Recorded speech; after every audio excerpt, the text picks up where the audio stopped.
Hello dear students, welcome to our channel educational goal. और आज के इस वीडियो में क्लास 10th इंग्लिश का सॉल्यूशन हम देखेंगे जो आपको सीजी बोर्ड की तरफ से जनवरी महीने के लिए मिला हुआ है। इससे पहले एक ज़रूरी बात कि जो भी हमारे चैनल पर नए हैं उनसे रिक्वेस्ट है कि चैनल को सब्सक्राइब करें, साथ ही साथ हमारे टेलीग्राम चैनल एजुकेशनल गोल को ज्वाइन कीजिए।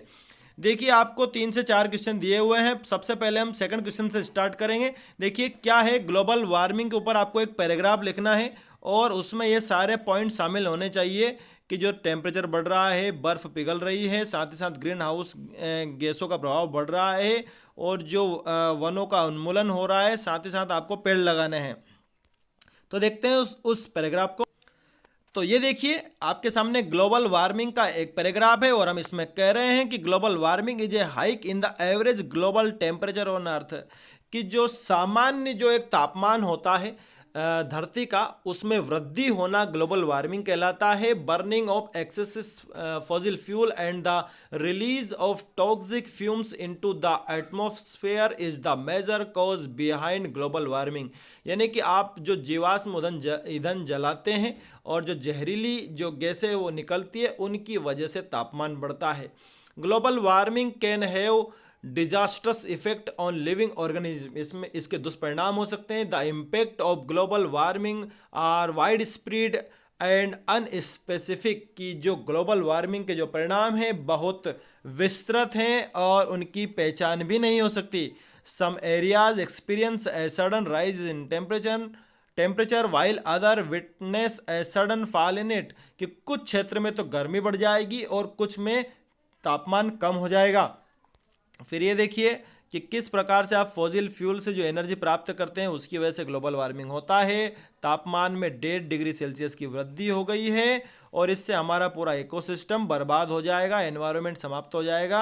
अगर आपको ग्लोबल वार्मिंग को रोकना है तो आपको कुछ ठोस कदम उठाने पड़ेंगे, वेजिटेशन करना पड़ेगा फॉरेस्ट में, यानी कि आपको पेड़ लगाने पड़ेंगे, ठीक है, और आपको क्लीन एनर्जी सोर्सेस को उपयोग करना पड़ेगा जिससे ग्लोबल वार्मिंग ना बढ़े। अब हम बढ़ते हैं अगले क्वेश्चन की तरफ। देखिए, अगला क्वेश्चन है, एक पैसेज है आइंस्टीन के ऊपर, इसको हम पढ़ लेते हैं कि Einstein was solving the most difficult problems in physics but his private life was unravelling. यानी कि आइंस्टीन जो है वो सबसे कठिन समस्या फिजिक्स की उसको हल कर रहे थे, लेकिन उनका अपना जीवन बहुत बेकार चल रहा था। Albert had wanted to marry Mileva right after finishing his studies but his mother was against it, कि अल्बर्ट आइंस्टीन मिलेवा से शादी करना चाहते थे अपनी पढ़ाई के ख़त्म करने के बाद, परंतु उनकी माता उनके खिलाफ थी।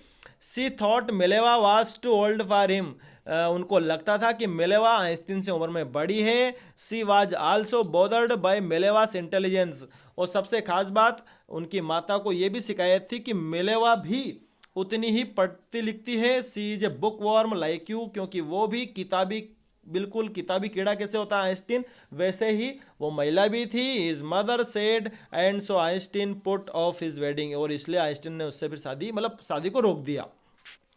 अब इसके प्रश्न है कि why did Einstein mother oppose his marriage with Mileva, कि आइंस्टीन की माताजी ने मिलेवा से शादी करने के लिए विरोध क्यों किया, उन दोनों में से बड़ा कौन था, अगला प्रश्न है।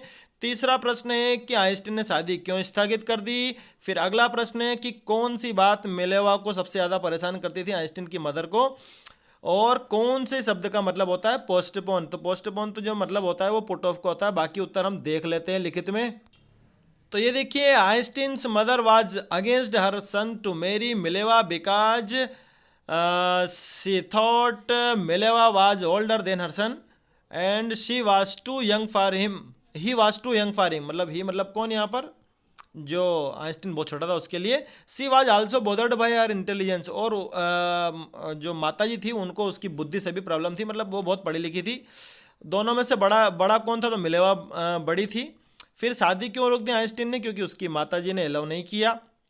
फिर उसके बाद जो है कौन सा गुण माताजी को पसंद नहीं था, क्योंकि वो भी बुकवर्म थी, किताबी कीड़ा थी आइंस्टीन के समान। और ये पुट ऑफ, ये किसका मतलब है, पोस्टपोन का मतलब है, ठीक है। अब आगे देखते हैं हम।